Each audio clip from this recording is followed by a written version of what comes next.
over 60% from the field. And he wants to show lahat ng mga bata dyan, all those young guys there, I'm still here. Yes, and yun ang pinapakita ngayon. Yung tinitingnan nating matchup ngayon kung paano mag-perform ng matchup to, magandang matchup. Ball remains with the Gin Kings. Here's Kagiwa with a runner. Mark. Backing down Sol. Fakes, fires, basket is good. Right now, he's playing well and he's showing this young guy. Ginebra, these are two, Slaughter's a rookie and Japet still considered a young player. Yes, a young player. So, kailangan ng guidance and leadership ni LA dyan. Dyan ang mga veterans. And to si Romeo, young gun to eh. Sa tingin natin, hindi pa rin napapagod. Here's Mark firing away. That's a three. Three-point shot brought to you by PLDT Mike. Here's Kagiwa. Kagiwa fires, scores! And Helterbrand on the floor for Ginebra. Mark Kagiwa with 22 points. He wants to take it. Look at that. Parang nagalit si Mark. Wow. That's an upper body strength right there for a three-point play.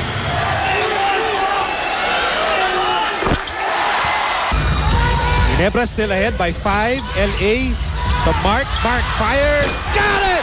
Mark the Spark! Kagiwa! He is on fire! On fire, Mark! Your final score, 109-104. Ginebra winning over Global Port. Ginebra now moves up to 3-0. Slides down to 1-2. Ato Agustin and his team, victorious here. Siyempre, makakaingat to Ginebra because for a while, itong Global Port, they were really menacing. They're really threatening with their young guns. Yun, ang magiging minsan ng mga concern ng mga coaches, just like Coach Sato, if you're playing a team na parang sabihin mo bago pa lang mag-start yung game, kayang-kaya na to. Pero hindi. Alam mo, in Global Port, may mga weapons. Okay, we're going to talk with our best player of the game. Wala nang kaduda-duda. It's Mark the Spark Kagiwa. Now, Mark, be honest with us. Ikaw ba na-challenge ka dahil yung Terence Romeo, the rookie, was taking you one-on-one during Global Port's offense. Was that a real challenge for you? Unang-una, pwede ba tayo magpasapaw doon? Sige. Siyempre, alam niyo naman, ako, mas mayabang ako doon. Yun. Diba? Hindi, alam mo, si Terence, mabait siya. Yeah. You know, everyone's comparing him to me. I think he's he's a very, very nice, iba yun lang yung attitude niya nung when I was, alam mo naman, mas maangas ako eh. But, kulang pa. But in the fourth quarter, when I saw him, he kept scoring. I was thinking, you know what? I gotta do something. Dahil I wasn't taking any shots. So when I started making the shot, LA gave me a pass, and then I hit the three, and that went on. Kaya I wanted to keep on scoring. Gusto kong match yung intensity niya nilalagay doon sa offense. So that's it. Alam mo, Mark, itong si Kenneth Duremdes, tuwan-tuwa kasi tinayo mo yung bandera ng mga veterans.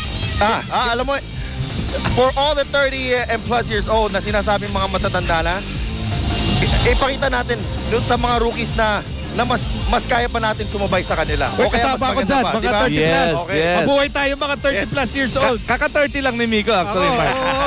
Kenneth, may tanong ka para kay Mark? Yes, Mark. 14 points in fourth quarter alone, 4 for 4 in field goal, and 4 for 5 sa free throws. Alam mo, it shows na talagang you took charge in the late fourth quarter to show this young guns na talagang hindi pa ako tapos. And ito yung dapat. Ito yung dapat yung matutunan pa when it comes to money time.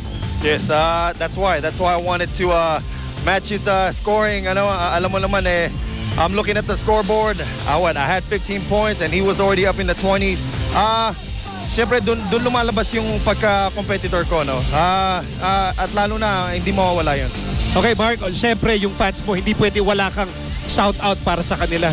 Yes, we'll see you guys on Tuesday. Sana nandito kayo palagi. Alam ko nandiyan kayo palagi and we'll see you in the games and I want to say dun sa inaanak ko to Marcus, get better. Okay, congratulations, Mark the Spark Kagiwa. Vino. Yep.